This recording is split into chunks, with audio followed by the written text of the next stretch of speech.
এক ব্যক্তিকে জাহান্নামের শাস্তি দেওয়া হবে বছরের পর বছর, অনেক বছর, অনেক বছর। কত বছর আল্লাহ ভালো জানেন, কারণ জাহান্নামের উপর থেকে ছেড়ে দেওয়ার পরে জাহান্নামের তলায় গিয়ে পৌঁছাতেই মানে কত হাজার হাজার বছর পার হয়ে যাবে মানুষ জানে না।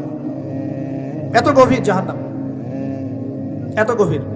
এখন পড়তে পড়তে পড়তে একটা জায়গা তাকে দাঁড় করিয়ে দেওয়া হবে, আযাব দেওয়া হবে, আযাব দেওয়া হবে, আযাব দেওয়া হবে।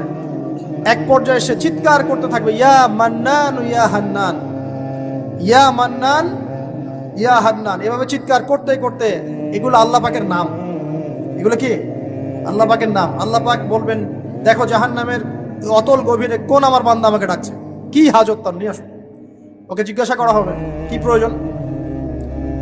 সে শাস্তির অভিযোগ করবে, শাস্তির অভিযোগ করে তাকে বলবে যে আমার এই শাস্তি আমি সহ্য করতে পারছি না, আল্লাহ আমাকে এইটা দাও সেইটা দাও, আমাকে আমি যেখানে থাকি সে থাকার জায়গা